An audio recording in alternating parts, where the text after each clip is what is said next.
kita akan menilik dari berbagai POV atau sudut pandang terkait dengan hasil rapat pleno PBNU.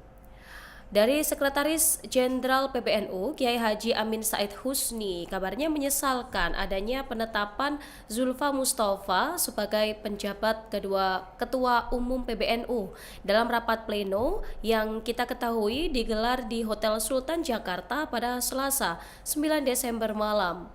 Jadi menurut Amin, nasihat para kiai sepuh dalam pertemuan tertutup di Pondok Pesantren Tebu Ireng, Jombang, Jawa Timur pada Sabtu 6 Desember ini sebenarnya sudah jelas.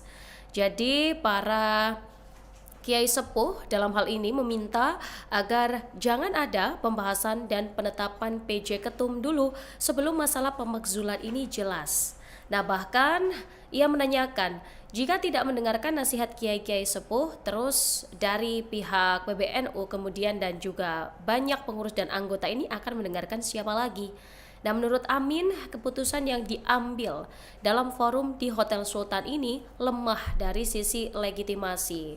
Ia mengatakan dalam forum di Hotel Sultan ini hanya seperempat ya dari jumlah anggota pengurus besar pleno yang sebenarnya mencapai 200 orang lebih. Dan lebih dari itu, apapun keputusan rapat di Sultan, kabarnya menurut Amin ini tidak sah. Karena kelanjutan dari keputusan rapat harian Syuriah tertanggal 20 November yang tidak sah dan juga kabarnya menurut Amin ini melanggar ADART. Nah, kata Amin, pada hari ini Rabu 10 Desember, Ketua Umum PBNU Yahya Khalil Stakuf atau Gus Yahya masih berkantor seperti biasa bersama dengan sejumlah pengurus yang lain. Nah, Amin menjelaskan Gus Yahya dan pengurus lainnya ini tengah melaksanakan rapat juga, namun belum diketahui perihal apa sebenarnya yang dibahas dalam rapat ini. Nah, sementara itu, sejumlah anggota Banser nampak bersiaga juga nih di gedung PBNU. Mereka ini terlihat berada di depan pagar, kemudian ada juga di halaman gedung dan bahkan di lobi gedung.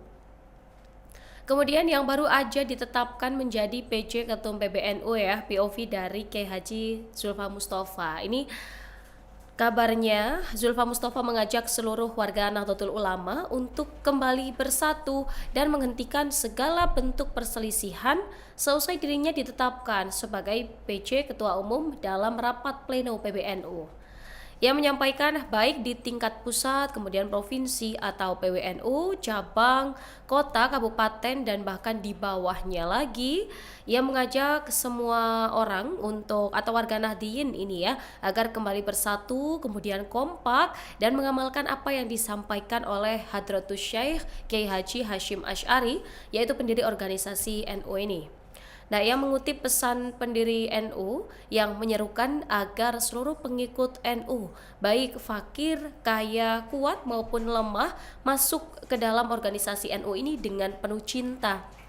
Zulfa lalu menyampaikan pesan khusus kepada seluruh pengurus NU di tingkat PBNU, kemudian PWNU, PCNU, hingga tingkat ranting untuk menghentikan segala bentuk pertikaian internal. Nah, ia ini menegaskan juga amanah sebagai penjabat ketua umum sebenarnya bukan tugas yang ringan menurutnya. Namun ia yakin hal ini dapat dijalankan dengan dukungan para kiai, jajaran syuriah, para mustasyar, hingga pengurus wilayah dan cabang.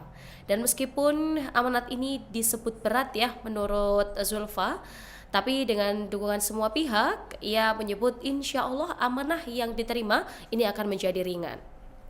Zulfa juga meminta seluruh struktur NU di pusat, kemudian wilayah dan cabang hingga ranting tetap menjalankan aktivitas organisasi dan juga layanan sosial seperti biasanya, terutama di tengah musibah yang melanda Aceh, Sumatera Utara, dan Sumatera Barat. Dan ia juga menyampaikan kepada seluruh pengurus PWNU, Tribuners, dan pengurus provinsi, bahkan pengurus PCNU ya di tingkat kota atau kabupaten untuk tetap tenang dan tetap melakukan kegiatan seperti biasa, khidmah dan memberikan pelayanan kepada masyarakat karena memang kita ketahui, kata Zulfa, saat ini Indonesia sedang berduka. Nah, Zulfa juga memastikan dari pihak PBNU akan segera melakukan konsolidasi organisasi, termasuk percepatan penerbitan SK yang sempat terhambat dan persiapan menuju rangkaian peringatan 1 abad NU Masehi pada 31 Januari 2026. Dan kabarnya Zulfa juga akan mempercepat nih seluruh hal yang akan dilakukan, termasuk akan mempersiapkan kombes dan muktamar dengan sebaik-baiknya. Dan Tribuner, simak dulu wawancara yang akan kami hadirkan sebagai tambahan informasi untuk Anda. Wilayah yang hadir, rekan-rekan pers yang saya muliakan, malam hari ini sebagaimana kita semua ketahui, Bapak Pleno telah menetapkan Al-Fakir diri saya menjadi pejabat Ketua Umum Pengurus Besar Nahdlatul Ulama.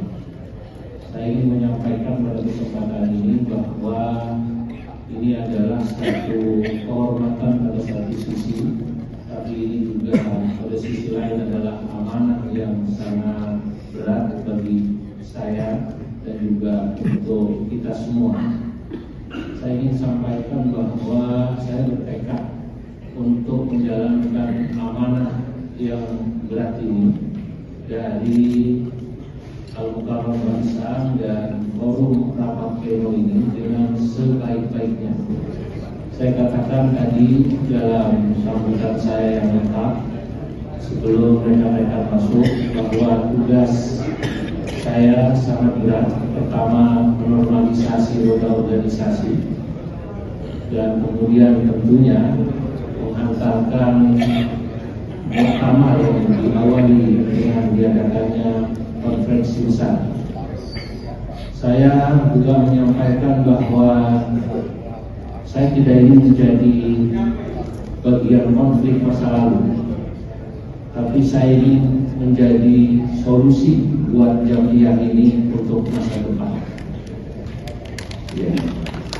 Oleh karenanya, saya mengajak seluruh pengurus NU, baik di tingkat pusat PBNU, wilayah, kota, kabupaten, MWC NU, atau kecamatan, dan bahkan sampai ranting-ranting NU, termasuk para kiai, masyayikh, atau warga NU kultural.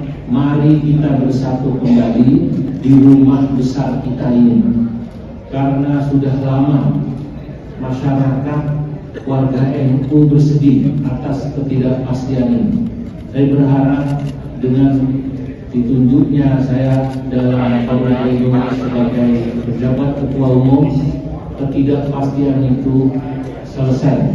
Kita lihat di sini hadir semua tokoh-tokoh besar. Rais Am kita lengkap ditemani 2 wakil Rais Am.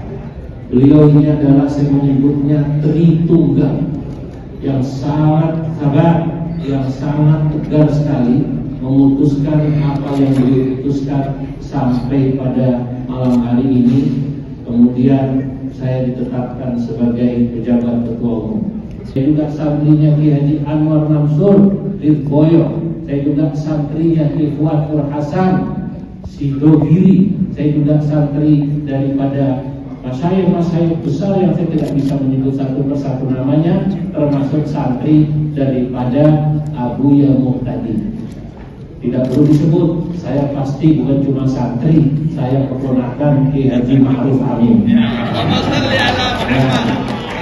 Saya keponakan Ki Haji Ma'ruf Amin, dan saya sudah minta restu beliau, dan semoga insyaallah restu semuanya membuat perjalanan ini menjadi lebih ringan.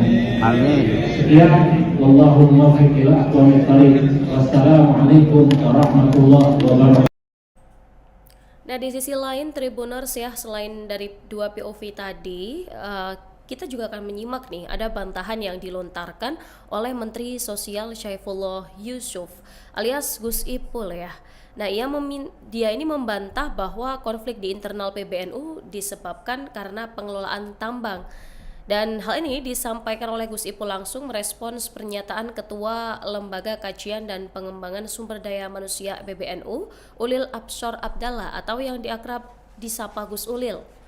Dan Gus Ulil ini mengatakan kerenggangan hubungan antara Gus Yahya dan juga Gus Ipul ini terkait pengelolaan tambang.